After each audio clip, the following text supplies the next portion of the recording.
Et si nous prenions la décision de rendre nos vies plus simples? Si nous commencions à prendre du plaisir en faisant beaucoup plus, mais avec moins de ressources? Si retourner à l'essentiel devenait pour chacun d'entre nous un objectif? Je m'appelle Lionel Clément et depuis une dizaine d'années, j'ai décidé de mener une vie plus simple, plus en adéquation avec mes valeurs. Durant ces 10 années, j'ai travaillé à mener une vie plus frugale et j'ai découvert que c'était absolument pas une vie triste, ennuyeuse et pleine de frustration. J'ai découvert dans la frugalité une forme d'abondance qui aujourd'hui me rend pleinement heureux, même si je suis encore loin, très loin d'être arrivé. Et je suis convaincu que cette quête de simplicité est la quête de ma vie. J'ai créé les chemins de la frugalité pour partager mon expérience, mes découvertes, mais aussi pour vous inspirer et vous donner envie, à vous aussi, de faire de l'essentiel le tout de votre quotidien. Je vous souhaite de passer un excellent moment avec moi sur ces chemins qui, au final, ne nous mènent qu'à nous-mêmes.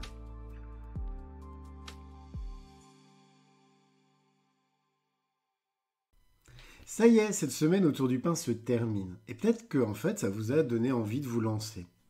Peut-être que ça vous a donné envie de, vous aussi, fabriquer votre propre pain. Je vous ai expliqué comment fabriquer votre levain, avec ou sans gluten. Je vous ai donné plein de recettes. Bref, vous avez tout ce qu'il vous faut pour démarrer. Aujourd'hui, j'avais envie de vous accompagner pour faire les premiers pas. Parce que fabriquer son pain, c'est vraiment une activité que moi je trouve géniale et vraiment super gratifiante. C'est une activité qui, personnellement, m'a appris énormément de choses, et notamment beaucoup de patience. Car fabriquer son pain, ça prend beaucoup de temps. Et rien que pour ça, pour cette prise de conscience du temps nécessaire pour obtenir votre baguette, par exemple, ou votre pain complet, cette prise de conscience du coût du pain, je suis convaincu que cet épisode est important. Et pour commencer, comment diable est-ce que j'en suis venu à fabriquer mon propre pain ? J'avoue que ça, c'est pas forcément pour des raisons économiques, mais ça a été plutôt au départ par curiosité en fait. J'avais envie de savoir si j'étais capable de fabriquer un très bon pain tout seul, avec uniquement mon petit four dans ma petite cuisine. Alors j'ai fait mes premiers tests. Alors, je vous cache pas que j'ai regardé beaucoup de vidéos sur YouTube, donc ces premiers tests c'était il y a 7 ou 8 ans. Mais c'est vraiment pendant le confinement, comme plein de gens, que j'ai eu envie de m'y mettre. Alors là-dessus, il n'y a aucune originalité, mais c'est vrai que pendant le confinement, je me suis retrouvé un petit peu comme ça, à me demander ce que j'allais faire de mes journées, et la question de se dire, tiens, est-ce que je pouvais recommencer à fabriquer mon pain? Et elle est revenue, comme plein de gens qui se sont mis effectivement à la fabrication du pain. C'est à ce moment-là que j'ai commencé à faire mon levain, que j'ai eu envie de tenter plein d'expériences comme la fabrication de pains spéciaux ou encore des fermentations super longues. Parce que ça, c'est quelque chose qu'on n'a pas vu, mais on peut vraiment faire fermenter son pain pendant très longtemps. Vous voyez, des fermentations de 24, 48 heures, etc. Bref, je me suis vraiment bien amusé. Et ça, c'est autant d'expériences qui font que les prochaines vidéos sur ma chaîne YouTube, qui s'appelle également Les Chemins de la Frugalité, donc si vous êtes en train d'écouter ce podcast, je vous invite à aller sur YouTube et à vous connecter à ma chaîne. C'est clair que, très clairement, c'est vraiment en fait toutes ces expériences qui vont faire en fait que sur ma chaîne YouTube, je vais pouvoir vous proposer des vidéos avec plein de tutos, etc. Après, franchement, aujourd'hui, je continue à acheter mon pain.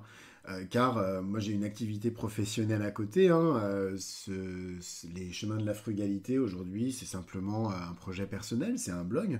Mais j'ai une activité professionnelle à côté. Et donc, j'ai pas forcément le temps de le fabriquer tous les jours. Mais j'aime régulièrement me lancer dans la préparation d'un bon pain. Alors en général, c'est plutôt le week-end. Et c'est pour moi un vrai moment privilégié, un moment qui déjà me fait me sentir bien, et puis un moment qui me rend pleinement heureux. Première question que j'ai envie de poser, en tout cas, c'est est-ce que fabriquer son pain à la maison, est-ce que c'est compliqué? Eh bien, croyez-moi ou non, mais en fait, c'est super facile de fabriquer son pain. En fait, l'étape la plus complexe, comme je vous l'ai déjà expliqué dans les épisodes précédents, c'est l'étape de la fabrication du levain. Parce qu'elle nécessite plusieurs jours de travail et qu'il faut également apprendre à entretenir son levain pour que le levain soit vraiment actif et qui permette vraiment de faire gonfler votre pâte à pain.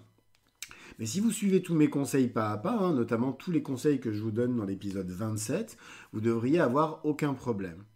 Si par contre la fabrication du levain elle vous effraie, pour X ou Y raison, n'hésitez pas à commencer par utiliser de la levure de boulanger. Certes, vous aurez un pain qui sera peut-être un petit peu moins digeste, etc. Mais c'est vraiment très pratique pour démarrer.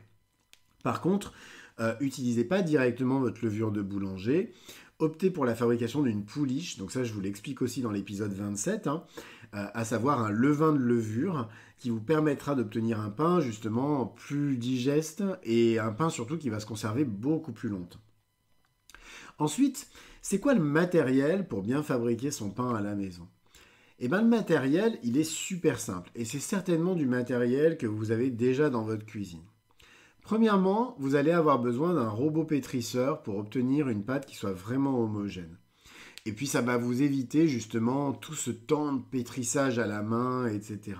Après, si vous n'en avez pas, je vous garantis que vos mains, elles vont parfaitement faire l'affaire et que c'est aussi une excellente école de pétrir sa pâte à pain à la main. Alors il faut du temps, il faut vraiment s'armer de patience parce que la pâte à pain, c'est... comment dire, il y a vraiment du temps pour que le réseau de gluten se crée, etc. Donc c'est pas quelque chose où en 2 minutes on a une pâte à pain qui est opérationnelle. Mais le fait de la pétrir à la main, c'est vraiment une expérience géniale. Après, le robot pétrisseur va très bien faire le travail également.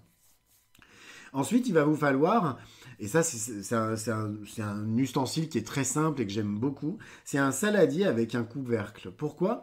Parce que ça va vraiment vous permettre d'avoir une pousse parfaite. Moi j'ai un petit saladier, vous voyez, genre type Tupperware, vous voyez, que je dois l'avoir depuis à peu près 15 ans, et il fonctionne parfaitement.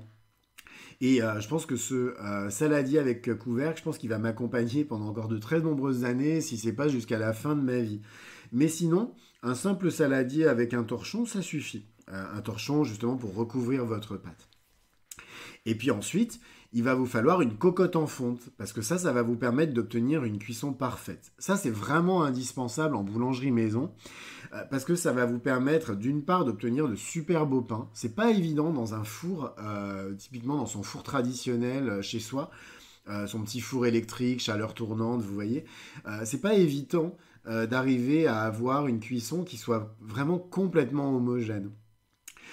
Et au final, souvent, on se retrouve avec des pains qui sont pas nécessairement ni bien cuits, par exemple, en dessous, etc.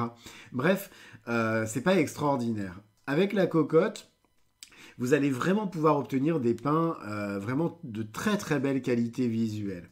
Mais vous allez aussi faire de grosses économies d'énergie parce que, ça on va y revenir hein, sur le côté économique du pain maison, mais un des vrais problèmes en fait quand on fabrique son pain chez soi, c'est le temps de préchauffage, parce qu'il faut faire préchauffer son four pendant très longtemps pour atteindre une température idéale pour la fabrication du pain, qui est entre 220 et 250 degrés, vous voyez.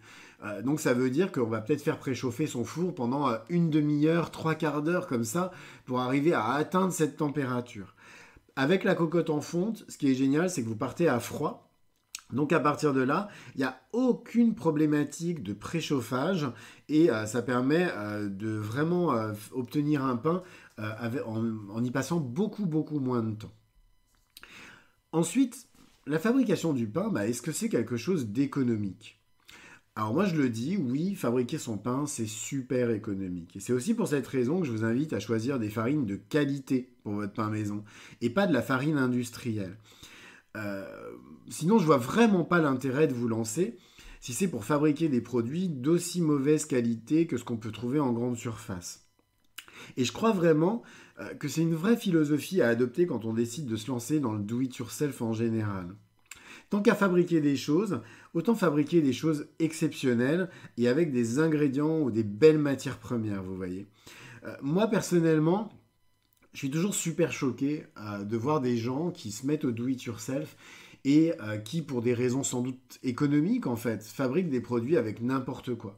Moi, je l'ai vu beaucoup, par exemple, dans la savonnerie maison, où qui est déjà quelque chose de très économique, même si on prend des huiles bio, etc. Ce que vraiment je préconise, parce que je vois pas l'intérêt de fabriquer du savon avec de la merde en fait. Mais on voit régulièrement sur des groupes, par exemple sur Facebook, des gens qui fabriquent des savons, par exemple, avec de l'huile, vous voyez, qu'ils ont acheté chez Action, ou ce genre de choses. Et ça, mais je trouve ça mais débile, en fait. Ça n'a aucun intérêt. Tant qu'à fabriquer des choses bien, autant les fabriquer avec des beaux ingrédients. Et puis au moins, on en est fier. Mais ça, c'est chacun sa philosophie. Mais je pars vraiment du principe que le choix des matières premières et le fait de fabriquer des choses avec des belles matières premières, c'est hyper important. Donc vraiment, quand vous fabriquez votre pain, allez au magasin bio, choisissez des vraies farines de qualité. Plutôt que de vouloir à tout prix fabriquer votre pain avec des farines médiocres, voire des farines qui de toute façon vont être pourries. Donc quel est l'intérêt de fabriquer du mauvais pain? Ensuite, au-delà du choix des matières premières, il y a un autre élément à prendre en compte qui est hyper important et on l'a déjà mentionné, c'est le coût de l'énergie. En gros, pour fabriquer votre pain, vous allez devoir faire chauffer votre four au maximum à 250 degrés, vous voyez, pendant plus de 1h30, sans compter la phase de préchauffage. Donc ça veut dire que votre four, il va marcher pendant peut-être 2 heures à plein régime. Donc même si l'utilisation d'une cocotte en fonte, elle va vous permettre d'éviter par exemple cette phase de préchauffage, la dépense énergétique, elle peut être vraiment importante.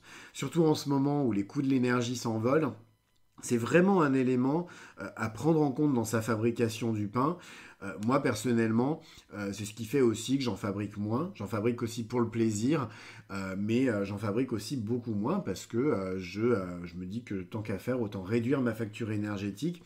Par contre, j'achète dans ces cas-là du pain de qualité, c'est-à-dire du pain au levain, fabriqué de manière artisanale, etc.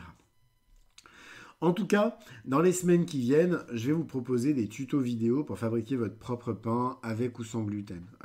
Donc c'est quelque chose sur lequel moi je travaille depuis très longtemps et puis j'ai fait très longtemps que j'ai envie en fait de pouvoir proposer des tutos vidéo.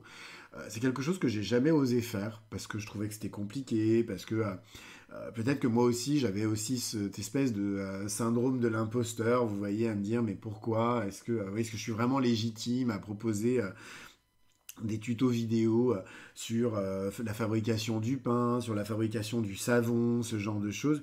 Et puis, voilà, j'ai envie de me lancer et je me dis que très clairement, j'ai une chaîne YouTube. J'ai une chaîne YouTube aujourd'hui dont je suis plutôt fier et je suis content de la manière dont elle démarre. Et pour le coup, j'ai envie d'aller un petit peu plus loin et de pouvoir proposer des choses un peu sympas. En attendant, en tout cas, sachez que, comme moi quand j'ai commencé, il y a plein de chaînes sur YouTube avec des boulangers amateurs et même des boulangers professionnels qui sont passionnés et puis qui partagent plein de super tips. Et puis, vous allez trouver également sur Facebook plein de groupes d'entraide qui vont vous permettre de progresser à vitesse grand V. Alors, je sais qu'il y a plein de gens qui critiquent Facebook en disant « Ouais, Facebook c'est mort, il n'y a rien à trouver sur Facebook, etc. » Moi, je suis pas forcément d'accord. Je trouve qu'il y a vraiment une chose extraordinaire qui est sur Facebook, c'est les groupes. Et vraiment, si vous avez envie de progresser, moi, je fais partie, par exemple, de plein de groupes sur le pain, sur la savonnerie, sur le minimalisme, sur le friganisme, etc. Alors, et j'apprends des choses. Je vois des gens qui sont hyper inspirants. Et très clairement, les groupes, c'est vraiment quelque chose qui, aujourd'hui, fait partie de mon quotidien sur les réseaux sociaux. Et vraiment, moi, je vous invite à aller regarder parce qu'il y a vraiment c'est vraiment sur les groupes que vous allez progresser. En tout cas, j'espère vraiment que cette semaine qui a été dédiée au pain, parce que c'était pas évident de se dire, j'ai un blog sur le minimalisme et je vais parler de pain. Il y a plein de gens qui m'ont dit, mais pourquoi tu parles de pain? Alors, j'aurais dit, mais vous n'avez pas écouté mes épisodes quand je vous explique pourquoi le pain, c'est vraiment un aliment minimaliste. Mais c'est vrai que c'était un petit peu osé. Et en tout cas, j'espère que cette semaine, elle vous aura plu et qu'elle vous aura donné vraiment envie déjà de réhabiliter le pain et puis de mieux le choisir, d'arrêter d'acheter du mauvais pain, mais de vraiment choisir du très bon pain si jamais vous n'avez pas envie de vous lancer dans sa fabrication. Et c'est clair que si vous souhaitez continuer à l'acheter, optez pour du pain de qualité, du pain au levain ou du pain vraiment, vous voyez, vraiment du pain tradition, fabriqué par des vrais artisans passionnés. Il y en a beaucoup, beaucoup plus qu'on le pense. Il faut les chercher. C'est peut-être pas le boulanger qui est en bas de chez vous, mais il y en a forcément dans votre périmètre des gens qui font vraiment du pain de qualité. Et je peux vous garantir que ça vaut vraiment le coup de les chercher. Et puis surtout de les trouver. Parce que n'oubliez jamais une chose, et ça je me tue à le répéter, c'est qu'on possède un pouvoir extraordinaire, et puis un pouvoir qui peut vraiment, vraiment changer les choses, c'est le pouvoir, moi je l'appelle le pouvoir de notre carte bleue, ou en tout cas le pouvoir de notre porte-monnaie. On a le pouvoir de choisir ce qu'on achète, et donc on a le pouvoir de choisir ce qu'on consomme. Cet épisode des chemins de la frugalité, eh ben, il est maintenant terminé et vient clôturer donc cette semaine consacrée au pain. Comme d'habitude, eh ben, je vous invite, si vous avez aimé mon podcast, à vous y abonner et puis à lui mettre 5 étoiles sur votre plateforme de podcast préférée parce que ça va beaucoup m'aider à bien le référencer pour que tout simplement des personnes qui pourraient être intéressées puissent le trouver. Et puis sinon, vous pouvez également le partager autour de vous afin de le faire connaître à vos proches. En attendant, je vous souhaite à tous une très belle journée et je vous dis à demain pour un nouvel épisode et puis surtout une nouvelle semaine. Je vous dis à très bientôt. Merci beaucoup. Au revoir.